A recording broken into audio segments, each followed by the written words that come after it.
Brilliant talk. That is Buffalo to a core, baby. How about those Buffalo Bills? Right here, baby! Right here! 1, 2, 3, 1, 2, 3,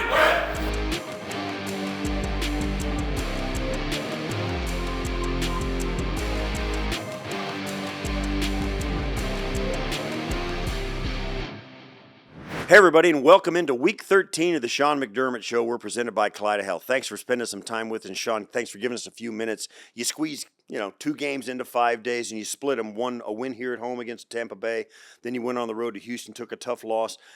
As you always say, and we know, it's a week-to-week league, and nothing illustrates it like 2 games like that. Yeah. We played really well.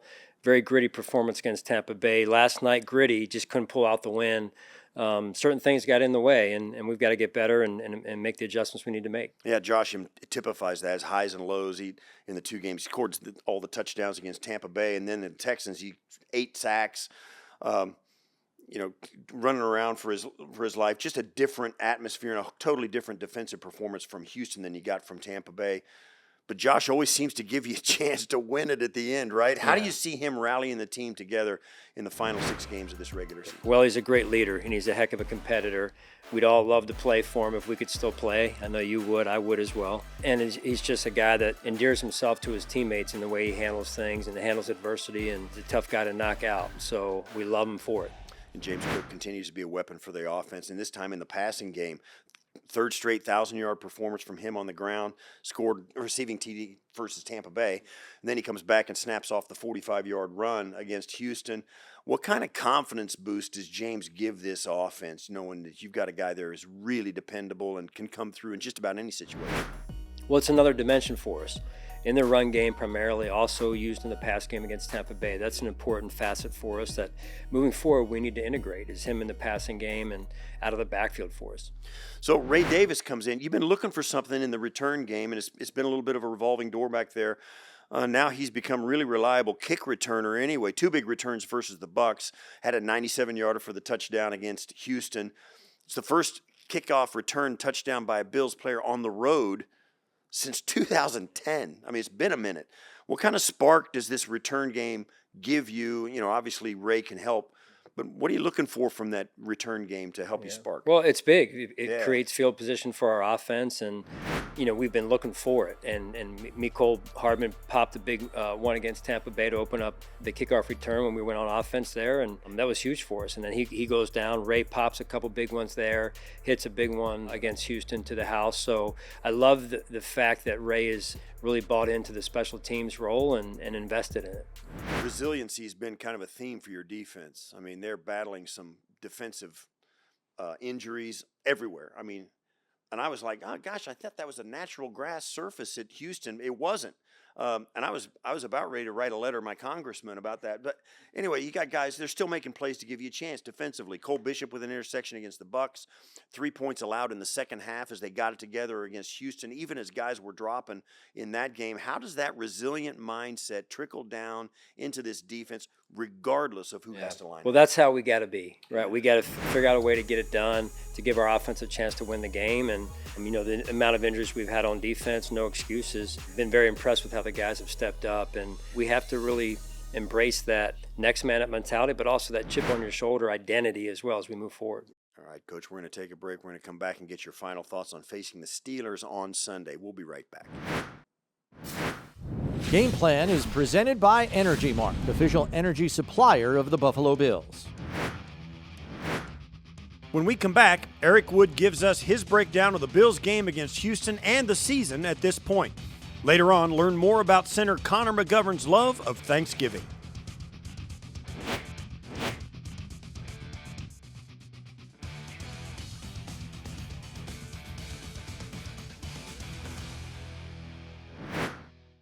Welcome back to Week 13 of the Sean McDermott Show, and it's time now to chop some wood with our good friend Eric Wood. Eric, the offensive line struggled in Houston. What could they have done differently? It looked like they were almost overwhelmed at times. Yeah, and that's as good of a pass rush duo you're just going to see in the NFL. The good news is we're not going to play them again unless we play them in the playoffs. Those two edge rushers have some serious juice coming off the edge. Will Anderson Jr. and Daniil Hunter, as good as it gets in this league. Now, when you constantly are putting yourself in obvious pass situations, it makes it very difficult to pass protect in those situations. Looking back, would we have done more chips with tight ends, running backs to help those guys on the edge? I'm sure. Looking back, we would have. It's a short week. You have a lot of confidence in your two tackles to be able to get the job done, and obviously overwhelmed. That's a tough place to play with the crowd noise. Oftentimes the defense can get a jump. There was a lot of times where the play clock's running down, which allows those guys to get a great jump on the snap as well. And then, at times you could get to some quicker throws to where the ball comes out quicker and you don't give them as much time to get to the quarterback. What changes offensively and realistically do you think they should make, if any? We've seen the highs and the lows from this offense. A week ago against the Buccaneers, we saw the passing game come alive. We saw against Carolina, one of the most dominant run performances of the season for any team in the NFL. And so we've seen it happen. It's doing it on a consistent basis, and how that gets done, I would say a lot of it's on an individual basis, and then hopefully getting some guys healthy, coming out of this 10-day stretch, put the maximum talent you can on the field, especially in your skill positions, and I think this group could be a consistent group going down the stretch. So in the first half, the Bills are on pace to give up 40 points to the Houston Texans, but they shut it down in the second half, give up 3 points the rest of the way, really gave the team a chance. They did. And the 3 points that they gave up, that Texans took over in Bills territory after the Shakir fumble. And so great effort by the defense in the second half. This was an offense in Houston where we didn't have a ton of fear about their offense. Backup quarterback at Davis Mills, he was able to make some plays in the first half. Had a crucial drive right before the half to put up 7 on us and not leave any time for us to get the ball back and have a double dip situation. But valiant effort by a banged-up Bills defense in the second half to completely shut down that Houston offense to give us a chance in the game. All right, so the Bills have a mini-bye coming up. They go to Pittsburgh in their next away game. What's step one of turning the page from Houston and getting ready for Pittsburgh? Yeah, step one is getting healthy. We've seen just an anomaly of injuries this year, just a ton of injuries throughout the season, especially to key players. So one, get healthy as much as you can on this 10-day break, get rested, and get ready for a stretch where you may need to run the table to stay in this playoff hunt, potentially if you can get New England to drop a few to be able to win the division. But right now, it's getting on track to be able to hopefully get in the playoffs and be hot when you get there. And so schematically, similar to what we talked about heading into the bye week, you get this time to self-scout, figure out what you're doing right, see what you need to do different scheme-wise, and then there might be some individual conversations where, hey, we need a little bit more from you guys individually in these certain situations.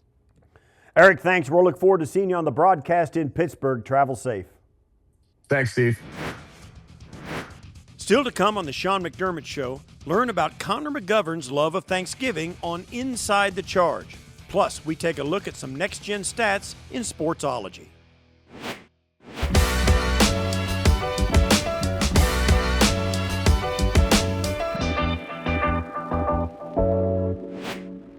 Connor, thanks for coming on and hanging out, talking a little ball, and talking some Thanksgiving. Perfect. Thank you for having me. Food and football, your two favorite things, right? Exactly. Easy enough. Connor, Thanksgiving is coming up. What is happening in a McGovern household during Thanksgiving? There's going to be a lot of food consumed. A lot. So most of the guys that don't have family in town always come over our house. We do. My wife, I would say my wife does most of the work just because we're here all the time. So she's doing a lot of the prepping, getting the house ready. So we have a big spread. We always do, obviously, got to do turkey, do ham, do kielbasa also. So those are our main meats. Then you just do all the sides. Yeah. So that's something I grew up, like my family always did for every holiday, had a kielbasa. Yum. So I continue that tradition now. So we'll do different appetizers, sides, and just desserts upon desserts. So we always have a huge spread. You love Thanksgiving. Where does it rank amongst other holidays? I know I'm going to get a lot of hate for this. It's one of the best, if not the best holiday for me. Yeah. Number one? Are you confident putting it there? it's honestly tied for Christmas in my heart. Okay. Like, just everything about Thanksgiving, the food, the fellowship, everything. I'm a fall guy through and through. Like, I much rather fall over winter. Mm-hmm. And I think just everything, it kind of adds up. Like, obviously, yeah, Christmas is Christmas. Yeah. Like, it's hard to beat, but just something about Thanksgiving just always just resonates with me. What's your favorite dish for Thanksgiving? So I like just making like a gobbler sandwich, like literally. So I'll get whatever type of bread we have, usually some type of sweet Hawaiian Mm-hmm. roll or anything, or whatever roll we have, basically. Turkey, stuffing, mashed potatoes, cranberry sauce on it, pour a little, and then close it up, then dip it in gravy. That's like Yum. my go-to. What's your most underrated dish for Thanksgiving? Think doesn't get enough love, but is good. Stuffing. I feel like people, not the cornbread stuffing, like true stuffing. I feel like no one gives it time of the day. And you love it. Love it. Love it. What's something you can do without on Thanksgiving? I don't know. Everything I have is like, I'm not Like putting out anything nothing. bad. I'm Yeah. eating everything. Yeah, I literally, so like people are like, oh, like I don't do green bean casserole. I don't like I'm not gonna put something out in my house that I'm not gonna eat myself. Mhm. You know. Makes sense. You love to cook. What are you most proud of that you've cooked on Thanksgiving?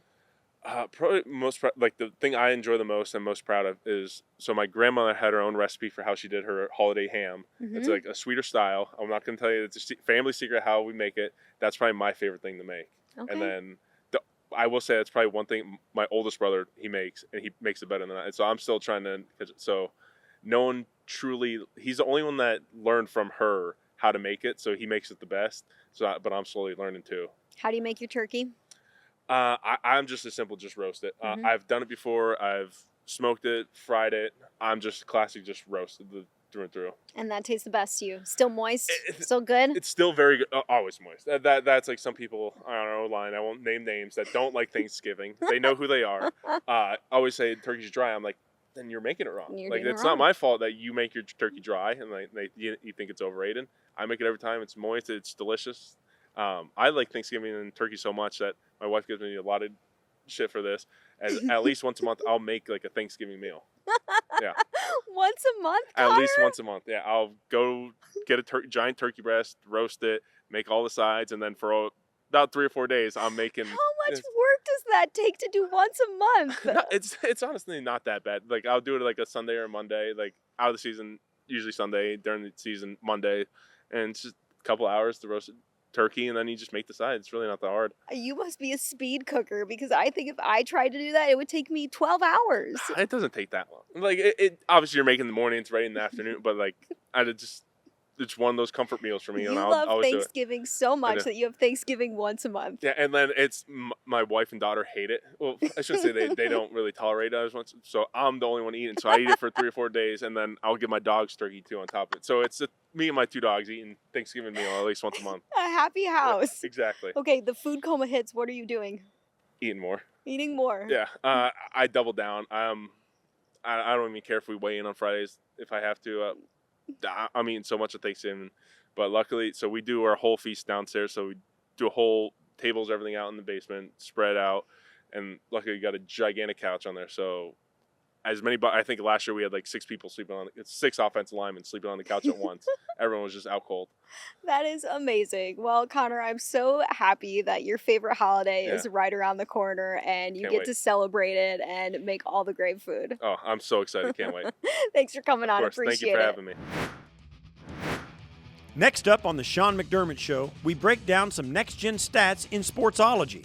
Plus, hear Coach's final thoughts on facing the Steelers in Pittsburgh on Sunday.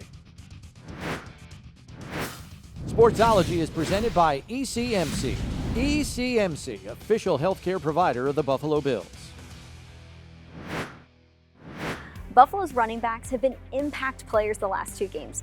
James Cook continues to run through defenses using his vision and power, averaging 98.5 rushing yards per game, good for 2nd most in the league. Ray Davis has been a secret weapon in the return game. Davis is twitchy. It's allowed him to grab 303 kick return yards, the most in the NFL over the last 2 weeks. Ty Johnson has been a threat in the passing game due to his speed, grabbing 100 yards in weeks 11 and 12. Here's a look at how they're getting it done. With James Cook's 116 rushing yards in Week 12, he reaches 1,000 on the season for the 3rd straight year and becomes the first Bill since 1991 to reach the 1,000-yard mark in 11 games. Cook is also one of 2 players with at least 8 games of 100 scrimmage yards this season. His 3 rushing touchdowns of at least 40 yards this year tie for most in the NFL. In the last 2 weeks, Ray Davis has been a difference maker, averaging 43.3 yards per kick return, the most in the NFL. Davis had his first career kick return touchdown in Week 12, and it happened on his birthday. Ty Johnson has been a weapon in the passing game. He's got 5 receptions for 106 yards and a touchdown in the last 2 games. 100 of those have been yak yards. That's the 7th most in the NFL over that span. Defensively, Buffalo's second half adjustments have been stellar. They've stymied opponents by being aggressive and getting them off the field. Over the last 2 weeks, they forced 6 3-and-outs and 2 turnovers in the second half. Against Houston, they allowed just 3 points and 29 rushing yards in the 3rd and 4th quarter. The unit wants to build off that success by starting Week 13 with an attitude. After the break, the crew from Buffalo Bills Weekly gives us their game preview for Sunday's matchup with the Steelers. Plus, Coach tells us what it will take to get the win against Pittsburgh on Sunday.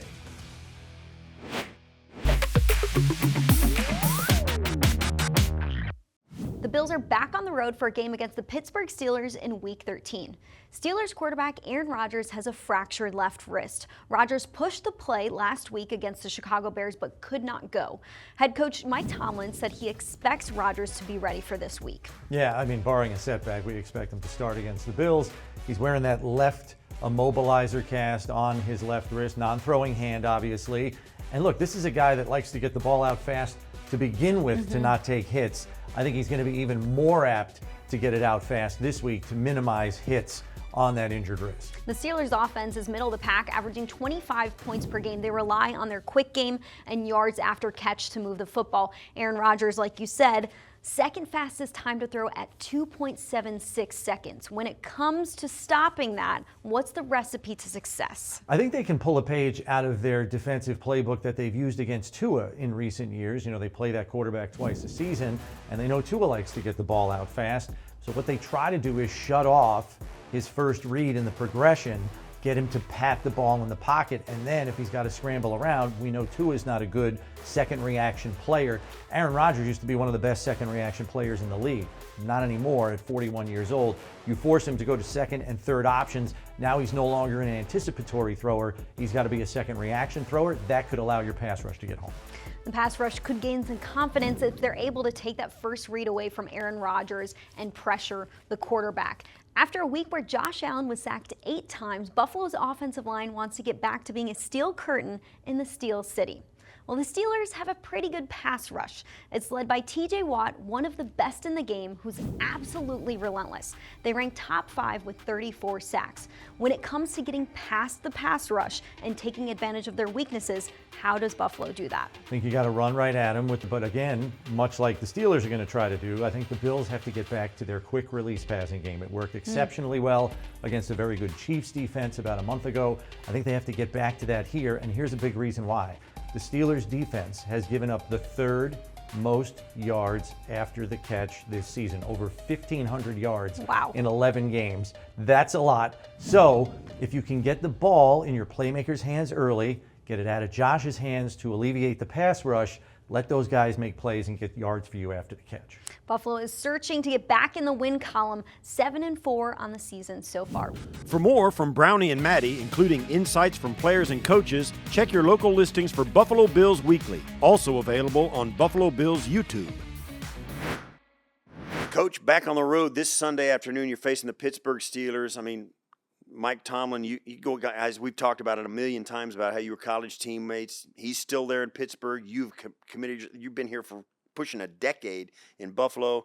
There's a familiar face across there, familiar opponent, even though they're not even in your division. What's your message to your team as you face another tough opponent, a particularly tough defense? Yeah, and on the road, right, in a tough place to play. And they'll be ready, we'll be ready. You love these matchups, especially this time of year, and 2 great storied franchises, organizations, and it's going to be a heck of a game. Okay, Steelers, and you always think defense, top 5 in total sacks. They're led by, TJ Watt. He's a game wrecker. How coming off a game against an elite defense like they were in Houston prepare you for another solid front in Pittsburgh? There's no rest. No, there isn't. It's a heck of a challenge. I mean, you've got great pass rusher in Watt, and then you also have Hayward inside, and having a good player inside, a good player outside makes both of them even better, and the combination of the two. So we've got to have a good game plan, be ready to adjust, and move our team forward without getting in long yardage situations. All right, Coach, thanks for joining us. We'll see you next time. Good luck against the Steelers, and we'll be back next week for Week 14 to preview the game against the Cincinnati Bengals back here in the friendly confines. To everybody at home, thanks for watching us and join us here on the Sean McDermott Show. We're presented by Kaleida Health. We'll see you next time, and as always, go Bills. Final Thoughts is presented by Toyota. Toyota is the official car and truck of the Buffalo Bills. The Sean McDermott Show is presented by Kaleida Health, the official healthcare system of the Buffalo Bills. By Connors and Ferris, your workers' comp attorneys. Call 684-COMP today. And by Toyota. Toyota is the official car and truck of the Buffalo Bills.